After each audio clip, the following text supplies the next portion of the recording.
Hi, hello, welcome to my channel. My name is Pilisiwe Tvenstra.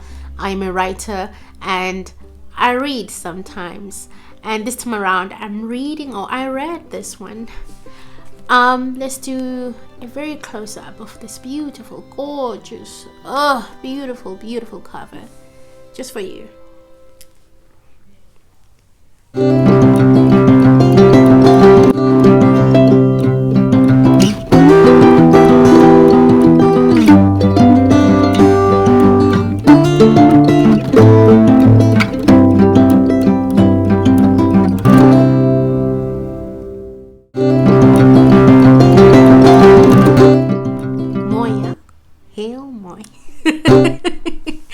Welcome to my channel. Thank you so much for watching this, and thank you for being with me since I've started with 0 subscribers, and now I am almost 173. I hope 172. I have 172 subscribers. I just want to say thank you so much. I am in awe, and I'm always like, whoa, email from YouTube saying I have subscribed. I'm like, why? But thank you so much. I really appreciate it. Keep on doing it. Share with your friends and let them know which there's a girl who is really, trying out here. Yes, now, guys, everything is there, so I'm just trying to bring it down a bit. Just bring it down, because this greatness here, I'm holding greatness here. This is one of my second best read of the year. I am telling you. One was Freshwater by Emezi Akwayeki. Now Dean Atta is like, Pili, I'm here now. I'm here for you, girl. It is amazing. Amazing. Alright, so where do I even start? You know what? Jay, where do I even start? Okay, this story is about a young boy who is queer. His name is Michael. He's half white, half black, half Jamaican, and half Cypriot. He is an amazing human being. He is colorful. He is beautiful. He is free. Well, he kind of like allows us to go with him in this journey of discovering self. So from page 1, we discover him as a young boy who likes to play with Barbies, a young boy who searches for where does he belong, because he's half black, half white, half Jamaican, and half Cypriot. And where is he? Where is Michael in between those halves? And we go through that with him, discovering his identity as a young queer boy. But there is something else that he discovers. He discovers the love of words. He is a poet, and the most beautiful thing is that the poetry that he starts with, it sounds and feels young but truthful. It comes from the heart. But somehow, because of when you grow, you end up questioning what it means when they say you are growing. It's not only a physical appearance. I don't think so. It's about what you see. How do you interpret it? How does it reflect to you? And that's what happens with Michael, that his writing grows with him. He starts seeing what the society is lacking, and he puts that in his words, in his poetry. The book is written in verses. It combines novel and poetry beautifully, and it works. It's beautiful. Every chapter has a beginning and a middle and an end. There are no gaps in it. The characters are fully fledged, especially Michael's and his and his people, in his entourage. We go through high school with him. We go to varsity. In high school, he has a crush. I think it's Rowan. Listen, it's interesting what he goes through, and I'm like, yo, Michael.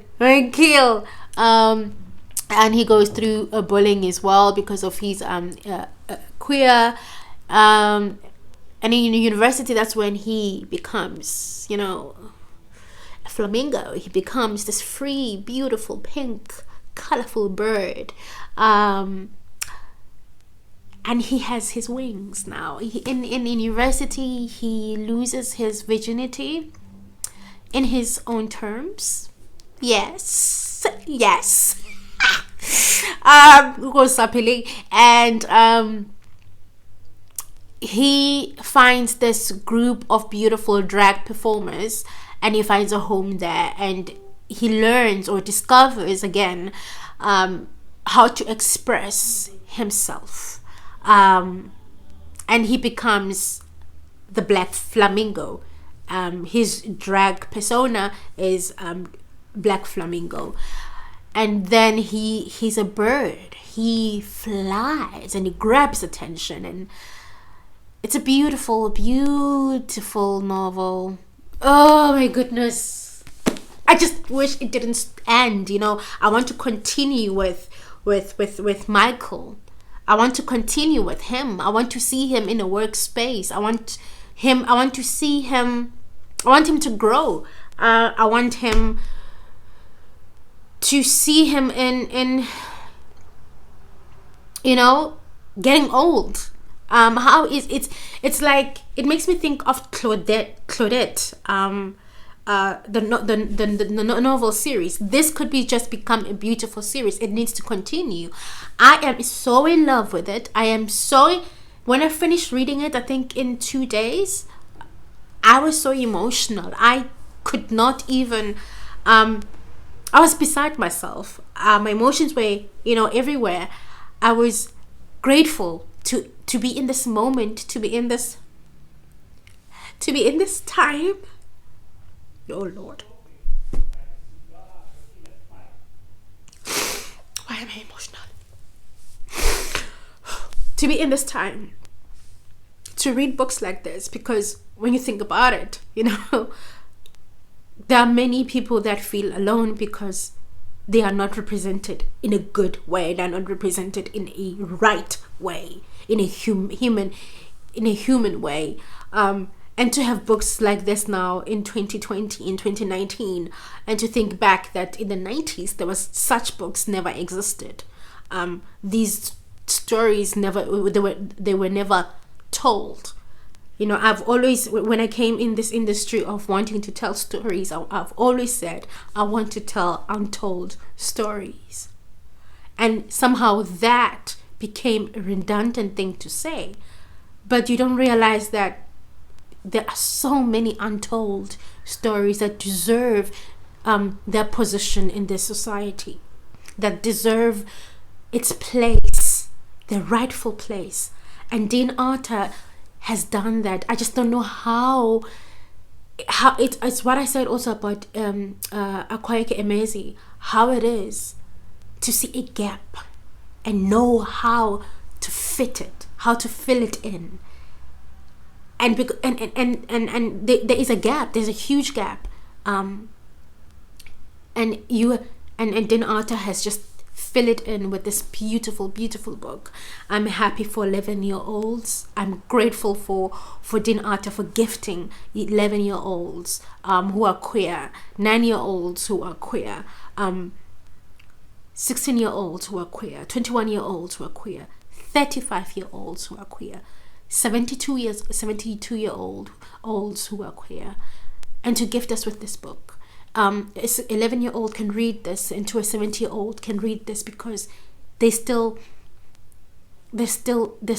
is in our hearts, in our queer hearts, we need to be loved in literature. It's what I said in another video, or when I was reviewing Daughters of Henri by Renike Amo, that Black women need to be loved in literature. And I also think Black queer men and women need to be loved and appreciated and in literature, and that's what Dean Atta has done. I am grateful to be in this moment, in this time, and to have read this. And I'm grateful when I go to somewhere, if I live this space and this realm and this moment, that authors who are doing it. The authors that are telling stories. Please, please, please, please, please, please tell your story. It is valid. It is needed. It is necessary. I'm telling my stories every day, and seeing that it's possible, seeing that there is publications that want that, own voices. But anyway, me as a writer and a reader, and I am growing every day. I'm growing every day because of the brevity that the other authors exude or have. Thank you so much. This book made me emotional, and thinking about it makes me emotional. But I'm happy that I have read it, and I think you have to read it as well. You need to have it in your shelves. Dean Atta, listen. Thank you so much. Thank you everyone for watching. Bye.